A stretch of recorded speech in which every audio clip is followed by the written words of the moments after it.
Punjab Kesari Navodaya times में आज हमारे खास मेहमान है सिंगर अभय जोधपुरकर, जिनका हाल ही में रिलीज हुआ म्यूजिक वीडियो प्यार हो गया बहुत ज्यादा लोगों को पसंद आ रहा है। कमाल के कमेंट्स भी मिल रहे हैं।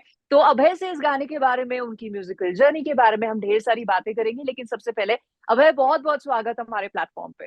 Thank you so much Nidhi, thank you so much. And congratulations on the song. अभी मतलब कुछ ही दिन पहले रिलीज हुआ और इतने कमाल के व्यूज एंड कमेंट्स आ रहे हैं। Yeah.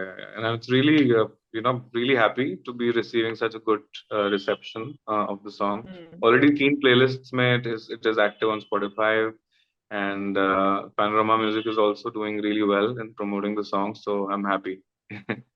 राइट, पर ये तो मतलब अंडरस्टेटमेंट वाला आपने बोल दिया ना। आई एम हैप्पी, मतलब जब एक Yeah. गाना रिलीज होता है और उसको सक्सेस इनिशियल डेज से मिलनी शुरू हो जाती है, तो as the voice behind that, मतलब ये आई एम हैप्पी से तो नहीं हमारा काम चलेगा, थोड़ा और रिलेटेड हो गया, आप बताओ। I would be happier when it's trending number one and it's doing like more. I have more expectations with the song, which is why so far I'm happy. But I'm gonna get happier as it progresses and does better. But to answer चलो your चलो। question, no, I'm absolutely every time जब कोई नया गाना does really well, it feels really like a validation almost कि चलो this version of me also is appreciated by everyone. So it's a great feeling in fact. So it's amazing, yeah. Right, so fingers cross to the point जहां और ज्यादा validation इसको मिले। But tell me, जी जब गाना आपके पास आया and आपने जी। सुना, आपको लगा कि आप इसे गाएंगे, तो एक एक्सपेक्टेशन थी कि uh, ये जो जॉनर है या ये जो एक फ्लेवर है गाने का, वो आएगा लिसनर्स को और लोगों को पसंद।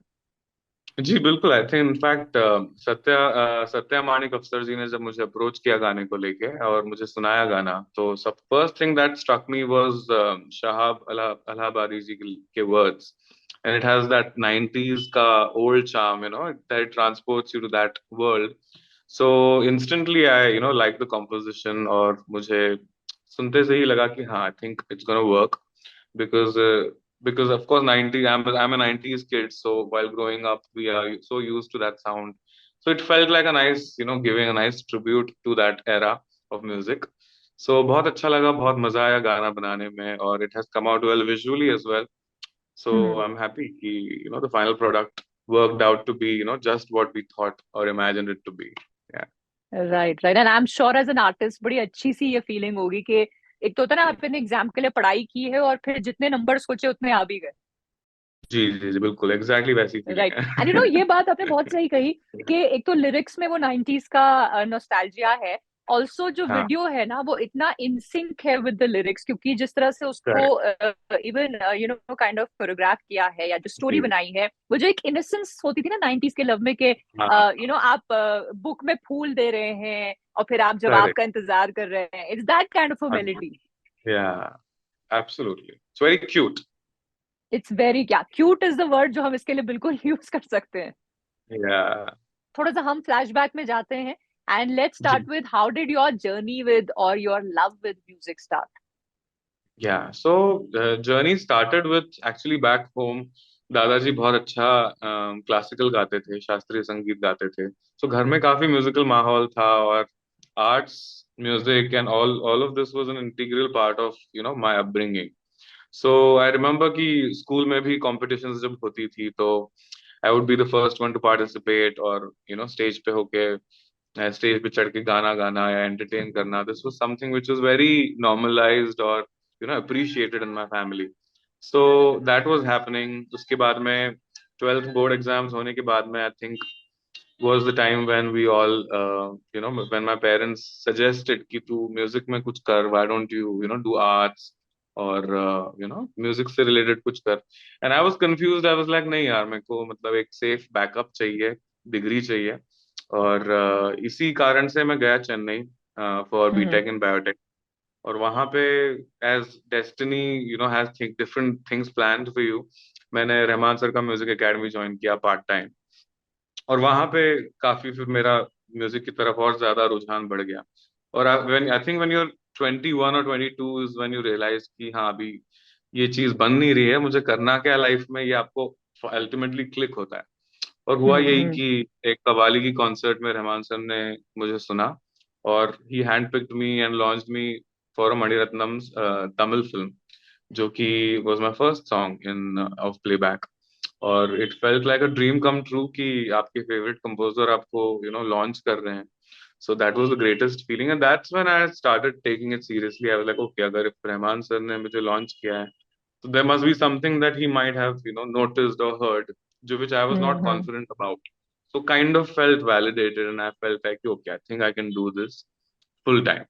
So that's when I finished my BTech degree and then started my journey as a playback singer, and that's how it all started, I guess. Yeah. Wow. And मतलब A R Rahman he such a maestro, उनके साथ life Yeah. में एक बार काम करना I am sure हर artist का एक ड्रीम रहता होगा। और जी आपके जर्नी की शुरुआत ही आपके ड्रीम के फुलफिलमेंट से हुई। बट यू जी डेंट, जी। मतलब I think you didn't let that success get into your head, क्योंकि कव्वाली आपने बाकायदा Absolutely. सीखी, आपने क्लासिकल म्यूजिक सीखा।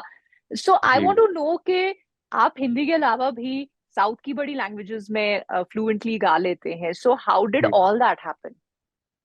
So it feels like somehow it all worked out because I was so passionate about music. कि मुझे इस बात का फर्क नहीं पड़ा कि किस लैंग्वेज में है, बस गाना है। और मेरा उद्देश्य है कि मैं उसको और अच्छा बना सकूं अपनी आवाज के थ्रू, या उसको और ऑर्नामेंटलाइज कर सकूं, या उसको how can I add more value to that composition.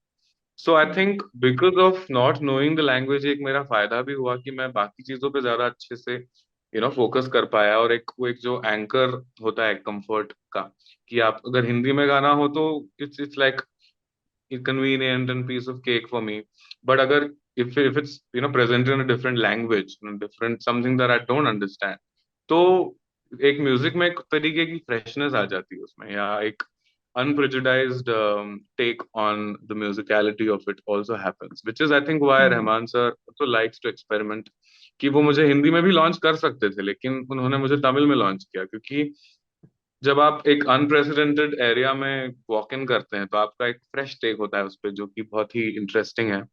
End of course living in Chennai में काफी मेरे दोस्तों से मैंने अपना सारा कलेक्शन लेके रखा था। तो वो कॉलेज डेज में ही से ही शुरू हो चुका था कि तमिल, तेलुगु, कन्नड़ा, मलयालम, मैंने अपने सारे दोस्तों को बोला कि जिनका म्यूजिकल टेस्ट अच्छा था उनको बोला कि मेरे को एक कलेक्शन दो तुम्हारे फेवरेट सॉन्ग्स। और वो मैंने सुनना शुरू किया और वो सुन सुन के ही मुझे और उसमें रुचि आई कि okay this is hmm. Amazing. मतलब हिंदी के अलावा इतनी अच्छी अच्छी लैंग्वेजेस हैं जिनमें इतना इनक्रेडिबल म्यूजिक बन रहा है जिससे हम लोग वाकिफ नहीं हो पाते। सो आई एम हैप्पी कि I was exposed to that world of music and I could adapt to it easily because another reason is Marathi is my mother tongue. तो हम्म। मराठी काफी मतलब सिमिलर साउंडिंग लैंग्वेजेस हैं, कुछ काफी कॉमन वर्ड्स हैं। जैसे मराठी जो संस्कृत से जिन जैसे तेलुगु और कन्नड़ा इज काफी closer to Marathi. And then hmm. Of course Tamil का ओरिजिन अलग ही है, तो वो मुश्किल था थोड़ा अडेप्ट करना, but with practice and with the right guidance I could do it all. पता है अभय, आप you making it sound so easy, but एक लैंग्वेज को बोलना, उसके कुछ शब्द पकड़कर और फिर उसको इस हद तक मास्टर करना, बिकॉज जब आप गाना गाते हैं जनरली भी तो लोग कहते हैं कि जब आप उसे फील के साथ गाते हैं तब वो दिल को छूता है, राइट? सो ऑब्वियसली जब आप प्लेबैक कर रहे हैं, जब आप तमिल, तेलुगु, मलयालम में, कन्नड़ में गा रहे हैं, तो आप सिर्फ उसको एक अपनी आवाज नहीं दे रहे, you giving your soul to it. So I correct. Want to ask you about the challenges you must have faced के हर एक, एंड ये जो हमारी लैंग्वेजेस है साउथ की, they have their own beauty, उनका अपना हर जी शब्द का एक एक्सेंट है बिल्कुल जो तमिल से बिल्कुल तेलुगु में फर्क हो जाता है, तेलुगु से कन्नड़ में फर्क हो जाता है। तो बिल्कुल यार वो बिल्कुल। कैसे आपने मास्टर किया, कितनी मेहनत उसमें लगी? नहीं, बहुत मेहनत तो बहुत लगी है, बहुत अच्छा सवाल है इनफैक्ट। और because because as you said कि हम लोग अब we are giving our souls to it while we are singing it, और उसमें अगर एक भी गलती हो गई, अगर एक भी मात्रा की या एक्सेंट्स होती है, अब जैसे मूंगिल तोटम फॉर एग्जांपल जो मेरा पहला गाना था, दैट इज फिशरमैन्स, जो मछली पकड़ने हम्म। वाले होते हैं, उनकी जो कोलोकियल एक जो एक्सेंट होती है वो उसमें मुझे गाना। So what I do is every time I write it down in Hindi, Devanagari script, because that is the closest to what you can achieve in terms of sounds, and that's also something that Shreya Ghoshal does, and she is prolific. She has mastered it. मतलब वो कोई भी language को उस language के regional speaker से better गा पाती है, and that is the goal that I want to achieve. But yeah, to come back to your question, I think it's really difficult and to get the exact pronunciation right and get it on paper.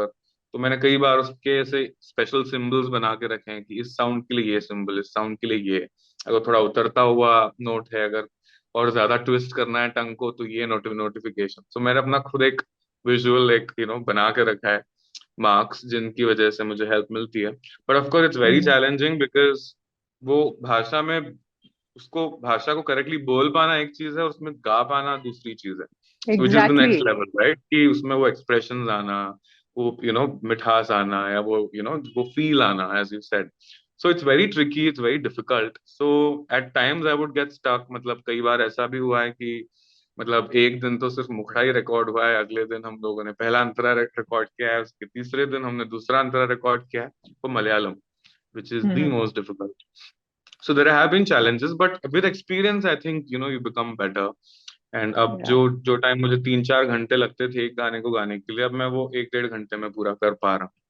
So I would give credit to, of course, experience. The more you do it, आपको और उसका you get polished. Or of course, I had right. really good lyricists or supervisors who were teaching me these correct things and how to grasp that. And it also depends on your IQ. I mean, it's हम यहाँ पे intelligence की बात है कि अगर आप उसको ग्रास्प नहीं कर पा रहे हैं तो आप you would never be able to sing it. So hmm. It's really difficult, but thankfully blessed with right IQ level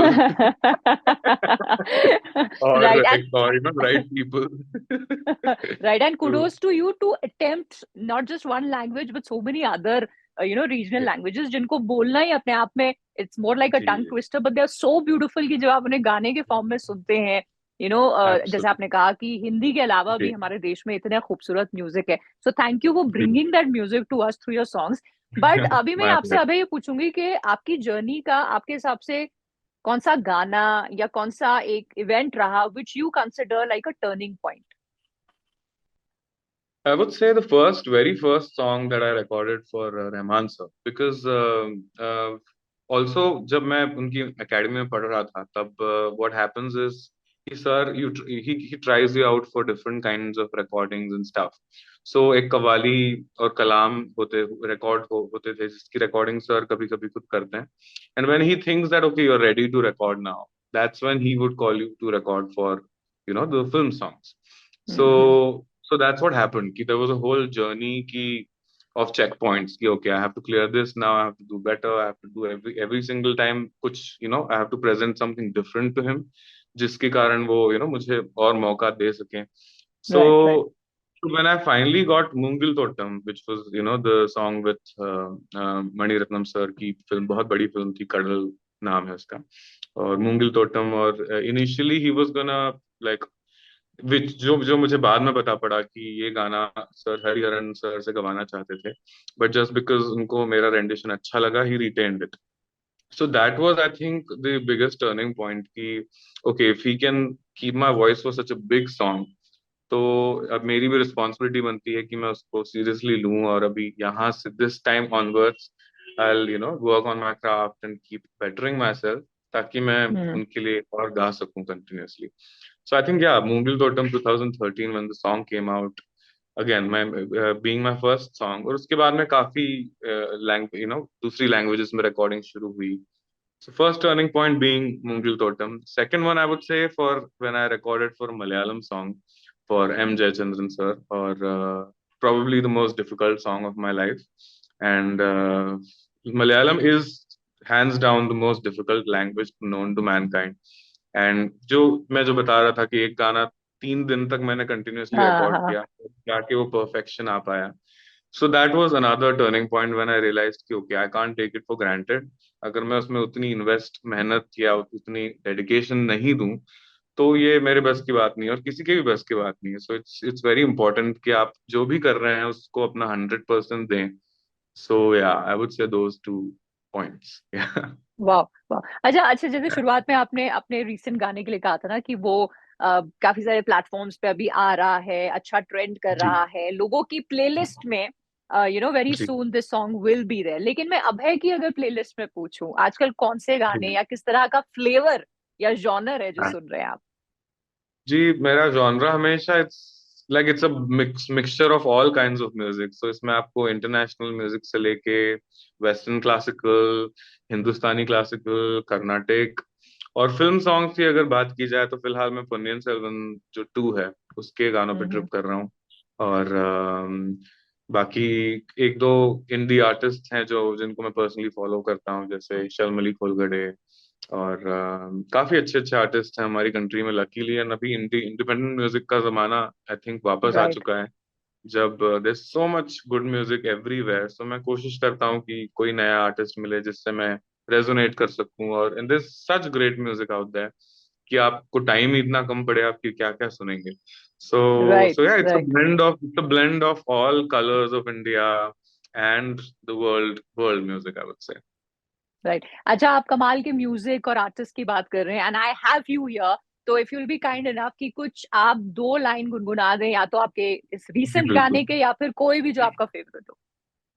जी बिल्कुल। If you could tell me what exactly to sing, because मेरे को ऐसे क्लिक नहीं होगा अच्छा, ये because. प्यार हो गया ही गा दीजिए। जी जी जी बिल्कुल, हाँ तो मैं इसका मुखड़ा गा देता हूँ। पहले तो ये दिल धड़कता ही नहीं था, पहले तो आंखों में सपना भी नहीं था, तुम मिले तो सपनों पे प्यार के दो लफ्जों पे एतबार हो गया। आज मुझको जिंदगी से कितना प्यार हो गया, आज मुझको जिंदगी से कितना प्यार हो गया। Thank you. Thank you so much. बड़ा ही मीठा लग रहा थैंक था, यू। मन कर रहा था आप मतलब सिर्फ मुखड़ा क्यों गा रहे हैं, और भी गाते रहिए। सो thank you so much Abhay, and I thank you. Really hope कि बहुत ज्यादा ट्रेंड ये गाना ही नहीं, आपका हर गाना करे, और अगले इंटरव्यू में भी हम जल्दी से बात करें। सो थैंक यू सो जी मच बिल्कुल। For your time for this thank you. Interview. Thank you, my pleasure, thank you so much Nidhi.